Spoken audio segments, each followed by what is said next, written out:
All right. So y'all doing good tonight? Y'all, I love times of just stripped back worship. Like, there's something significant that happens when we don't have distractions. We don't have distractions. I want to give you a little, this is not in my notes, but I want to give you a little brief theology on modern worship. Would you guys like that? How many of you guys have had somebody ask you, you go to New Life Church, that church with all the lights, why don't they use that money for the homeless? Right? Oh, come on, y'all heard that. Somebody said that to you. I believe that God has called us to be agents of redemption in whatever sphere that we walk into. We also believe that God is not a God of lack, but God is a God of abundance. And so it says in Romans chapter 8, it says that the creation itself groans in anticipation for the sons of God to be revealed, that we might liberate them from their bondage. So the creation itself groans in anticipation. God created lights, right? God created backgrounds, He created elements. And so what we are called to do, I believe, as Christians, is to redeem whatever situation we walk into. And I believe that that's what God has called us to.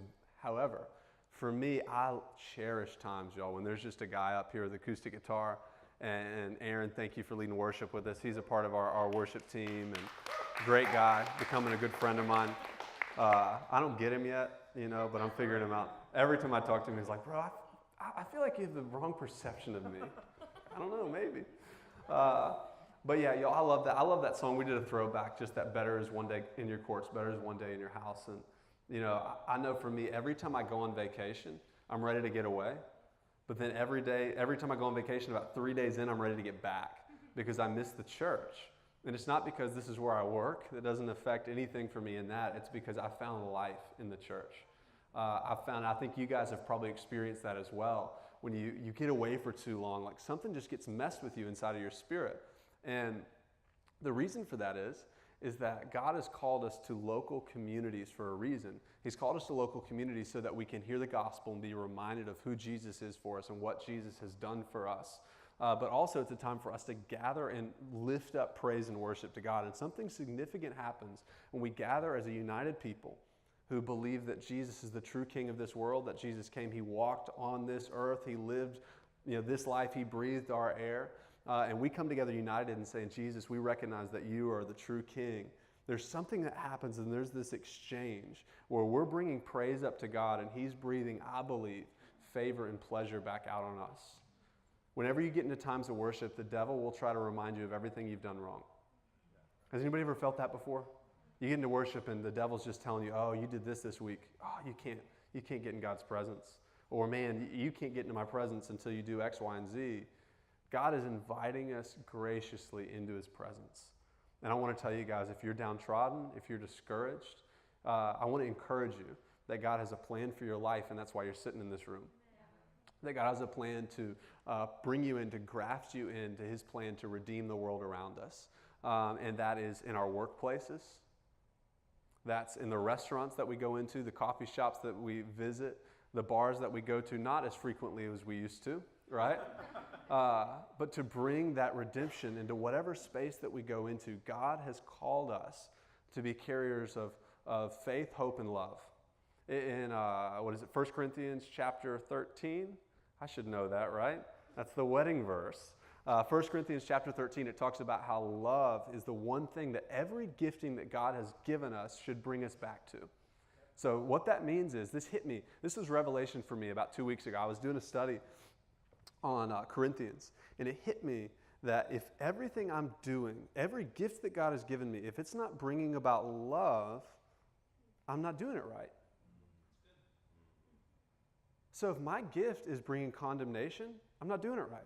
If I stand up here with a Bible in my hand and I beat you guys down and I make you feel bad about your life, I'm not doing it right. Now, if I lift you and I say God loves you, and because of God's love for you, you can live a better life than you've ever imagined, and that's going to mean cutting things out of your life, then I'm doing my job. And we're doing our job as Christians, is to go into the world, to use our gift to lift people's lives. That's what Jesus did. Jesus encountered broken and lost people. He lifted their lives. I'm thinking about the woman caught in adultery in John chapter 8. There was a woman, and maybe you remember this story. In John chapter 8, there was a woman who's caught in adultery, and it's interesting that the Jewish leaders of the day, There we go, a little space for walking, that's good. The Jewish leaders of the day went and found this woman because they're trying to trap Jesus giving mercy. And they get this woman, they pull her out, and they bring her before Jesus and this whole crowd of people, and they say, she was in adultery, and the law says that we should stone her. What do you say? Because they knew Jesus' character and his heart to give mercy. And he said, whoever's in here without sin, cast the first stone. And one by one, starting with the old to the young, they dropped their stones and they walked away. Our heart with Culture Academy is that we would be a people who let down our stones, we take up our cross, and we walk in love. We believe that God has called us to love sacrificially the world around us, and there's a cost. There's a cost in that in leadership. You know, all the time we love to talk about love, right? What God's doing, but there's parts of love that require sacrifice. Sometimes for us to love somebody that we're in relationship with, for us to love somebody that we're connected with, it means that we have to give something up we want in the moment so that they could experience the blessing of God in that moment. There's times, and I know y'all are thinking right now, stuff's hitting you. It's like, oh yeah, I had to let go of that one thing I really wanted so that I could help that person find that one thing that they wanted. And I'm not saying that a life of faith is a miserable life, but I'm saying that a life of faith is a sacrificial life because we're modeling what Jesus came and Jesus lived. And so tonight, you know, my heart, and graciously, they're still letting me come and hang out with young adults, which is cool. I get to be a campus pastor, and I get to still hang out with you guys. And we've got some great leaders. Y'all, I didn't touch any of this tonight. I literally sat in my office until 6:29, working on some notes, which I haven't looked at yet. Probably should get into those here in a second. And just walked in here and sat down. It's because Joe French and Tessa French and Scott Fagley, wherever he is. How am I not finding Scott Fagley? Okay, there he is. And Nate and Lindsay Senor and Brandon and Kelsey Payton and some of our other leaders as well helped us kind of put this night on. So come on, one more time. Can we put our hand together for those leaders, our coaches, all kind of people who've helped us make this happen. But here's what I want to do. Remember I told you we were doing it Catholic style, so y'all have to stand up, get down. Y'all want y'all to stand up again real quick. And here's what we're going to do. We're going to shoot a quick promo, all right, for social media, because what's cool is this year, this is our second annual Culture Academy. Can I get a hoorah? Hoorah! I like that. That was good. That was strong. Okay, this is our second annual, and this year there are people from other campuses who are coming in and hanging out with us. If you are from a campus outside of Little Rock, I want you to raise your hand. Hey, we got a couple of people. I like it. Well, y'all, God is doing some stuff statewide in the young adults ministries of our house, college and young adults ministries, and we want to come together, learn together. This year we're going to hear from some of our lead executive pastors. We're going to hear from some of the best leadership minds in our church, which is not me. You are welcome. You're going to hear from people a lot smarter than me, a lot more experienced than me, and hopefully equip you. But here's what I want to do. I want you guys to come together into the middle of the room. Okay, so I went through what is Culture Academy. Y'all, what this is going to be, just to hit it again if you weren't listening just then, if you spaced out. It's a 6-week leadership intensive, and this is going to be a time where we're going to equip you, we're going to teach you guys. There is a small cost involved. The cost helps us cover our costs because we're going to have some materials, we're going to have some stuff like that. Just cost bringing people in who are going to be speaking and whatnot. But it's going to be a $30 course.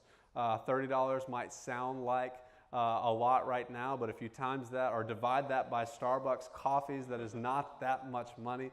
If money is an issue for you or that's something you're wrestling with, I want you to come talk to me. We do have some scholarships available. If you want to scholarship some people too, you can talk to us as well. 7? What's 7? Oh, it's 7 weeks. We added a week. Bonus. That one's for free. $30 doesn't have to. It's just for 6. So we want you guys to be a part of that. Joe and those guys are going to talk more about that at the end. But it's going to be going on all throughout the summer. Here's another thing I know, guys, is that not all of you are called to be young adult leaders. Not all of you are called to be young adult leaders. Some of you guys are leading young adults, or you're thinking about leading young adults, but God has called you to be a youth leader, or a kid life leader, or who knows what God did, an outreach leader. And so I don't want you guys just to limit yourselves to young adults just because this is a Young Adults Leadership Academy. I want you guys to be thinking proactively, God, what have you gifted me with? God, what have you breathed on my life? What's the gifting, the anointing that you've given me? We want to help you find that.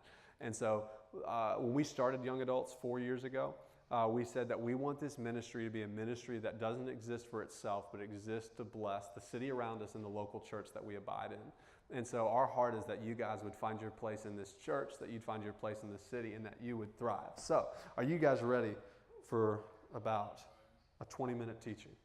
Somebody time me. See if I hit 20 minutes.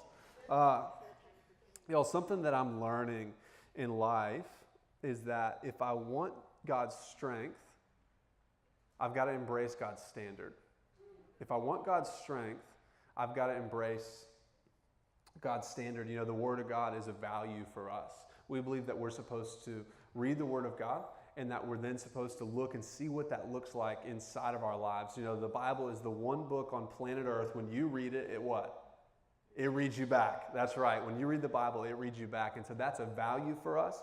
We believe that that value kind of sets the standard for a lot of the things that we want to do. I love this verse in John 15, verse 2. John 15, verse 2. Go to it if you got it with me. You guys with me? Yeah. You guys with me? John 15, verse 2. It says, He cuts off every branch of mine that doesn't produce fruit, and He prunes the branches that do bear fruit, so that they'll produce even more fruit.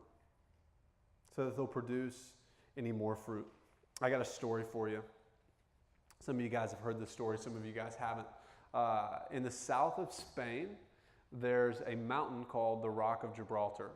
There's a mountain called the Rock of Gibraltar. And on this mountain, there are monkeys that have inhabited this mountain. Now, they're not monkeys that were born there. They're monkeys that came in and they moved to live on this mountain.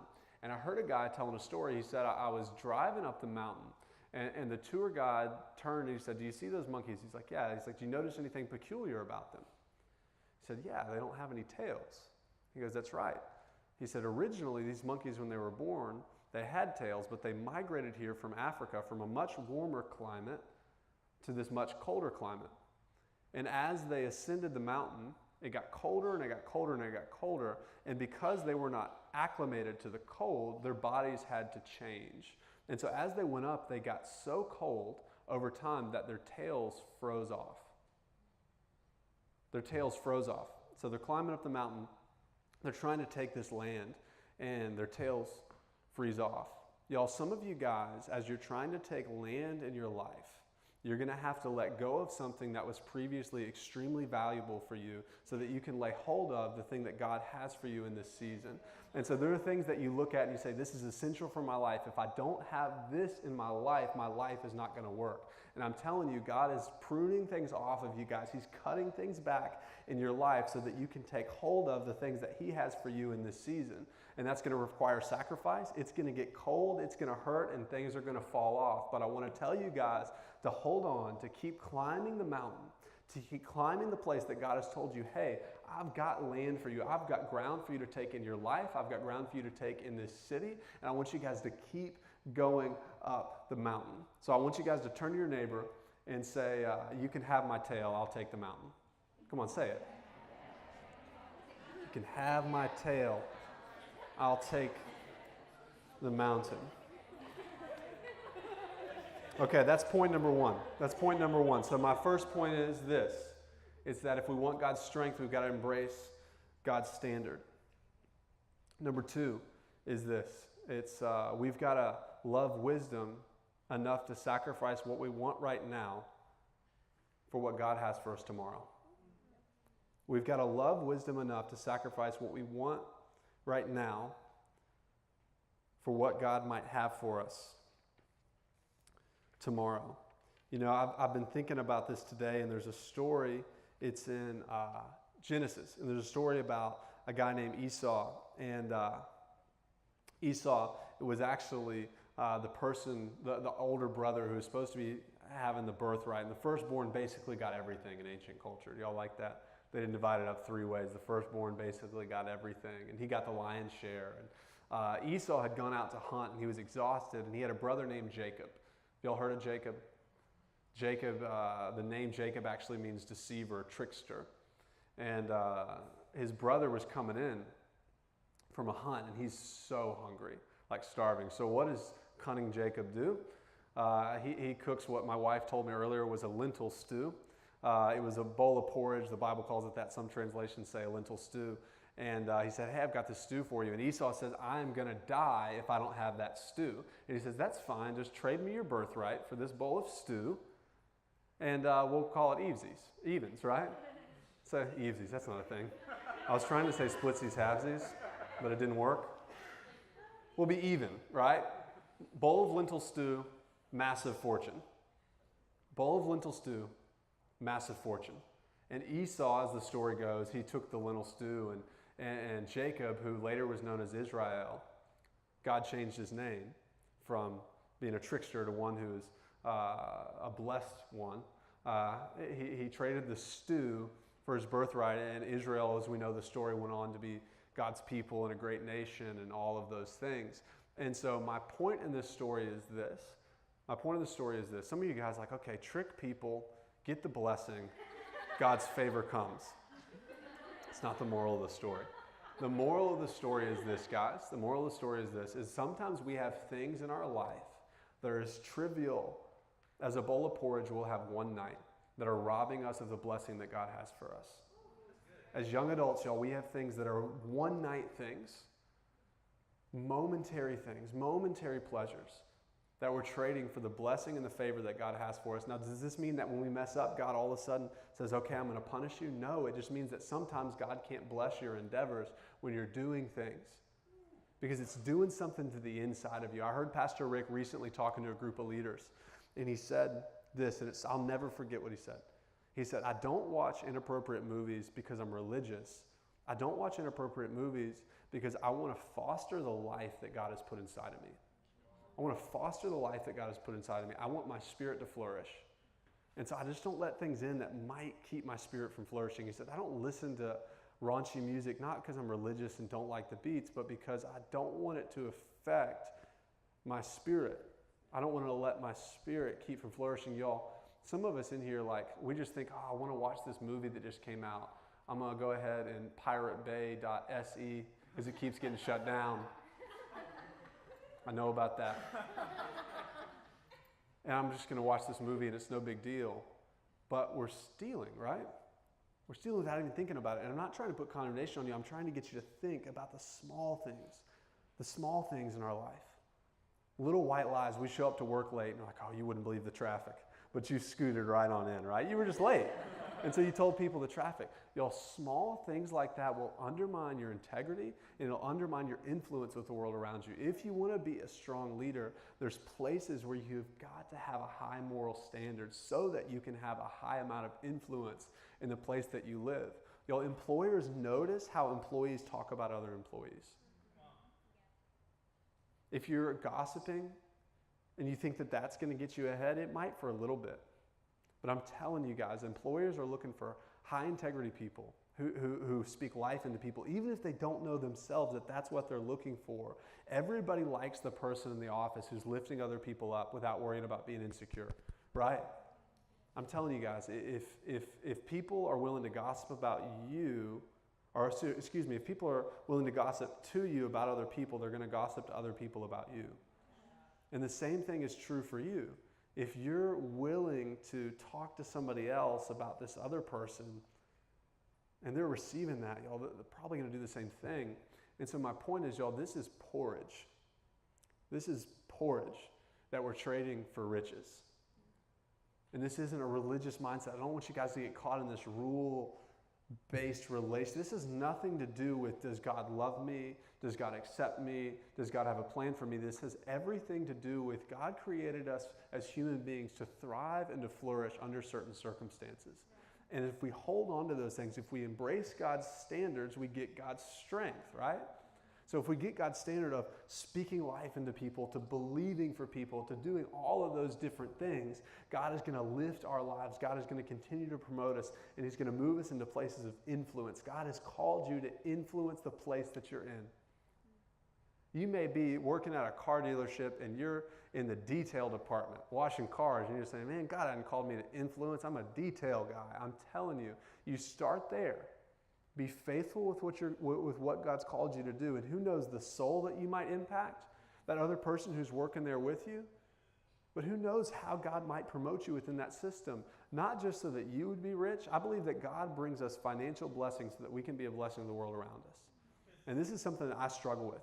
A lot of times when I get more money, I'm like, sweet, I got more money, right? But I think that God is calling us to be influencers in such a way, to have such success in the world and the spheres that we walk in, that we have the resources that God intended for us to have so that we might love and bless the world around us the way God intended for us to do it. Are you guys with me? Yes. So if we don't want God's strength, we got to embrace God's standards. We've got to love wisdom right now more than what we want right now. We got to love wisdom right now more than just what we want right now.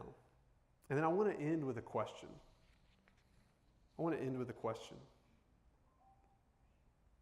Actually, I'm going to have two things. I'm going to have a question and I'm going to have a challenge at the end. My question is this: who's timing me? What am I at? 10:13. Easy.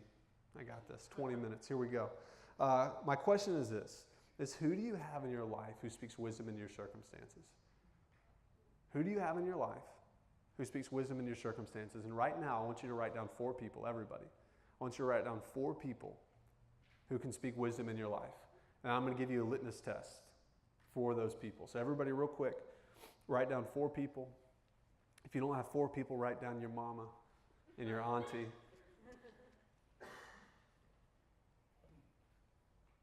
4 people. Okay. The first litmus test is this. Is this person who's speaking into your life also the person that you make the majority of your bad decisions with? Is this person who's speaking into your life also the person that you tend to make bad decisions with? The person selling you on making good decisions can't be the one telling you to make bad decisions. That's totally illogical, and it doesn't work. And I have lived that life. I have let people who have gone out, done crazy stuff with me, they're the ones egging me on, all of a sudden be the person who's trying to help me walk into wisdom. That's not the best person that you want to reach out to. There's a difference between counsel and wise counsel. Remember that, y'all. We got to think critically. When people are feeding into our lives, we have to ask ourselves a couple of questions. Is this person seasoned in the Word? Is this person seasoned in the Word? Are they rooted in the church? That's a significant one. I've met lots of people who are seasoned in the Word who hate the church. And there's a lot of poison in their life because they're hurt. I've met a lot of people who are seasoned in the Word who hate the church, and it's poisoning their life. You know, Pastor Rick talks about all the time. You know, if you say you love me but you hate my wife, we're going to have a hard time having a relationship. The church is God's plan A for the world that we're in. And so what I want to encourage you guys with this, some of you may be on the verge of bitterness with the church. I want to say, hold on. Be a solution. If you see a problem, don't be the person who just points at the problem. Be the person who says, hey, I see a problem and I want to be a solution. That's for free. Do they have fruit in their lives? Okay?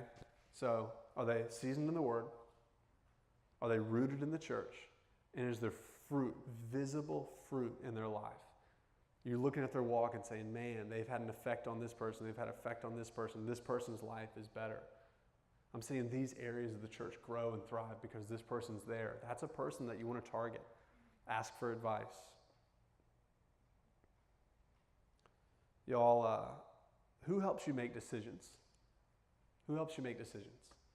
So what I mean by this is you've got people like you talk to and you're like, should I date this person, right?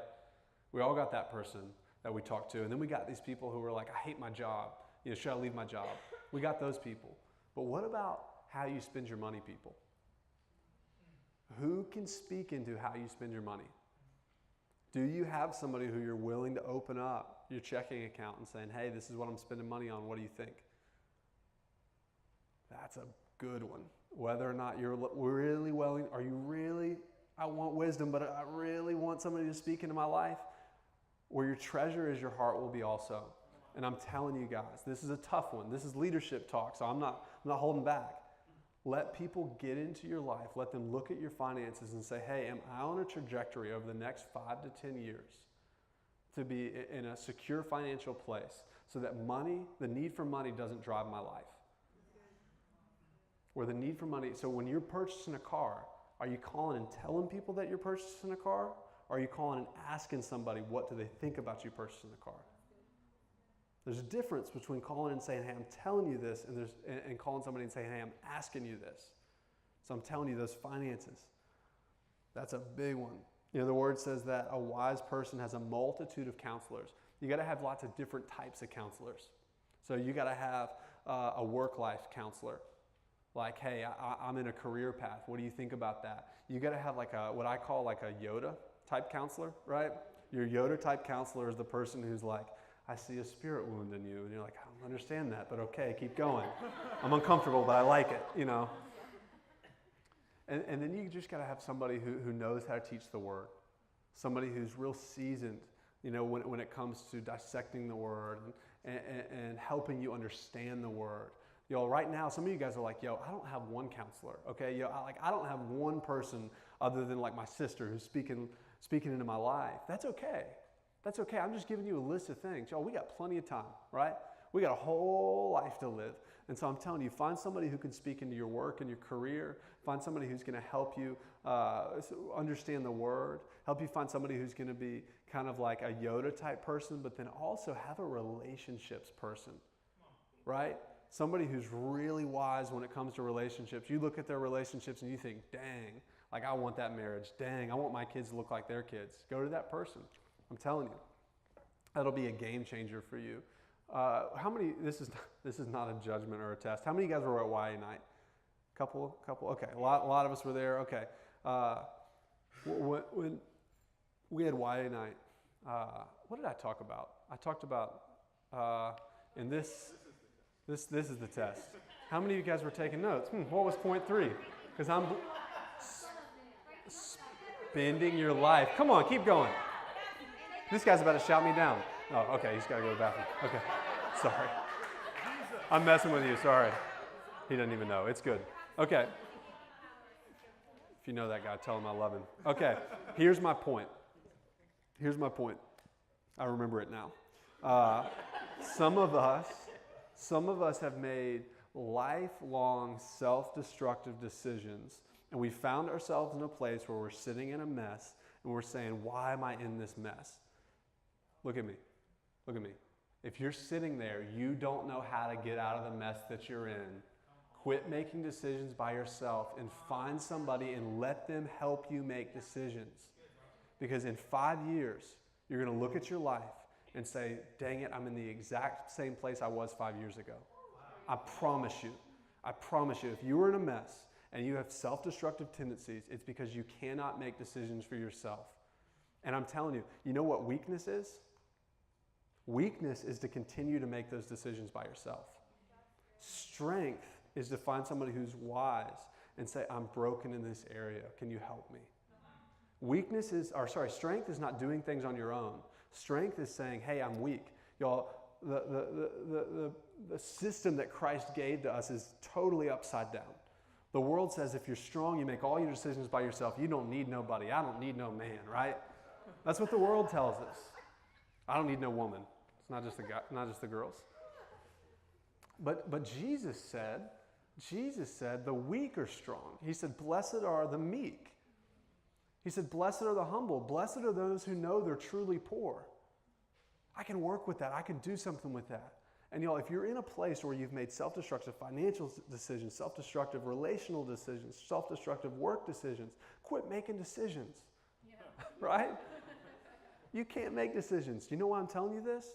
I had to do this about 8 years ago. I realized I was really good. God has given me a gift to counsel and to speak into people's lives. God gifted me with that. You know what I'm not good at? Making my own decisions. And so I could look at somebody else's life and all day say, oh, you're messing up here. If you do that, this is going to happen. But then I'd find myself in these messes financially, relationally. And so I built a multitude of counselors around myself. Y'all, I'm a pastor. You know, I help lead in a capacity here at this church, and Callie will tell you, when I got to make big decisions, I'm calling Chriso, I'm calling Harry Bates, and if I'm really not sure, I'm calling Pastor Rick and saying, hey, you got 2 minutes. I need to know what you think about this. I'm telling you guys, I'm living this. And I'm not saying this from a place of like bragging, like, oh, look how spiritual I've become. No, I'm saying, y'all, I'm weak. I'm weak. And God's brought strength into my life by bringing counselors into my life. And so if you go through the course, you don't go through the course, I'm telling you, that is a game changer right there. It's learning to submit your life. Submit your life. The two greatest leaders are this. Write this down.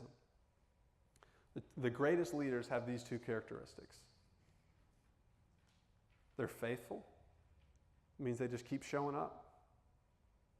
And they're submitted. That's it. If you're faithful and you're submitted, God can do something incredible with you.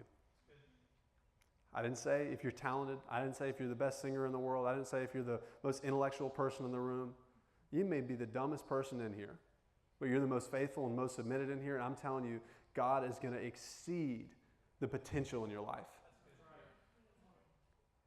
God is a God who does more than just like the potential that we have slated for us, right? That's what the world works in. The world works in the standard of, hey, this person has potential. Hopefully they reach their potential. God is saying, hey, I'm the God of the immeasurably more, right?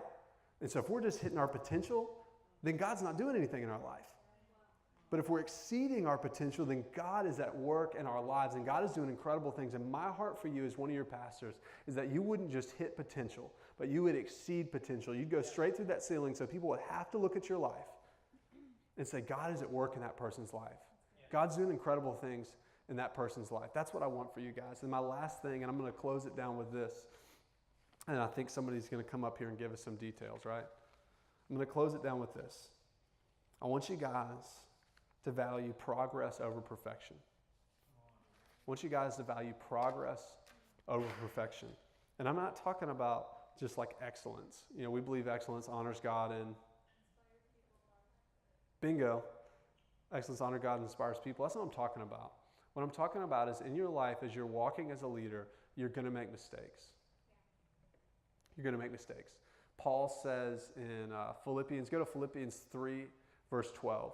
Philippians 3, verse 12. You can write it down, check it out later. It says, not that I've already obtained this, that is perfection, but I'm pressing on to the upward call of God, forgetting what's behind, pressing forward to what's ahead, making Jesus Christ my own because he's made me his own. Y'all, a part of being a leader is recognize that I'm not perfect. I'm never going to be perfect. There's only one person who's perfect in the history of the planet, and that's Jesus Christ. If Jesus was looking for perfect people, he would have just stopped with himself, right? He's not looking for perfect people. He's looking for available people who recognize, hey, I'm weak, but God, I want to be a part of what you're doing. I want to be a part of what you're doing. I want to be a part of your plan for the globe. I want to be a part of your plan for my city, a part of your plan for my workplace. And the only way you can do that, the only way I'm telling you, is if you value progress over perfection. So I want you guys to do this. Write this down. Write this down. Say, in 2018, actually summer of 2018, everybody, in summer of 2018, I want to grow in these three areas. And I want you to order them from most important to the bottom. These three areas. Actually, make this calendar year from, what month is it? It's May 2018 to May 2019. I want you to write this down. I want you to look it back up. Set a calendar reminder, right, to look at this and say, I want to grow in these three areas. And I want you to fill them in. I don't care what they are. What's God asking you to grow in? Three things. Don't forget this. This is your homework for tonight. Another part of Culture Academy is we have what, Joe French? What do we have? Homework. We got homework. We're going to have some assignments and things like that for you guys to do, but this is your first assignment. I don't care if you take the course or not. I really don't. But I do want you to do this. I want you to write down three places where you want God to grow you in this next calendar year. And I just want you to walk in those things and don't get tied up when you blow it because you were going to blow it with your goal. I just want you to say, hey, I'm taking a step. Yesterday, I may have blown it in this area, but I'm going to take a step today. I'm going to get up. I'm going to keep going. You guys with me on that? All right, I'm going to pray for you. And then Joe's going to come up here and tell us what the rest of the summer is going to look like. Or somebody else, the Paytons are going to. Okay, let me pray for you. Could you guys do this? Put your hands out right in front of you. Pray a blessing over you. God, I thank you for everybody in the sound of my voice. God, I thank you for the gifts and the call that is on them. God, I thank you that you have a plan for them. God, a plan to prosper them and a plan to move them forward, not to harm them. God, we thank you that they're going to walk in everything you have for them. God, I thank you that every person in the sound of my voice is not going to be lidded by their potential, but God, they're going to step into what you could do, the immeasurably more. God, I thank you that you didn't call us to be perfect, but to lean on the person who is perfect. So Jesus, we thank you right now for your sacrifice on the cross, your victory over the grave. God, we thank you that our position with you is not based on our perfection, but it's based on what you've done for us and our acceptance of that. So God, right now, every one of us, God, every one of us, God, we remember the cross. We remember the resurrection. God, we remember where you found us. Guys, just real quick, I want to do this. Just go back to where God found you.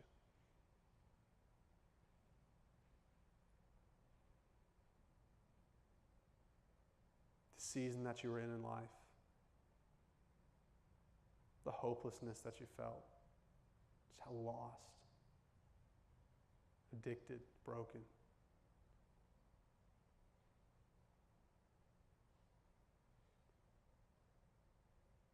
Jesus, I thank you that you pulled me out of where you found me. Jesus, I thank you that you loved me at my worst. I thank you that our relationship is not performance-based, but it's grace-based. God, I receive right now your grace and your mercy. God, we thank you that your word says that your mercy is new every day. God, we all accept your new mercy and your new grace. And God, we want to step forward in wisdom into the things that you have for us, not in condemnation, but in conviction and in strength. God, we thank you for all the things that you're doing in our city and in our lives. In the name of Jesus we pray. And everybody said, amen. Come on, everybody said, amen. Amen. Amen. I love you guys.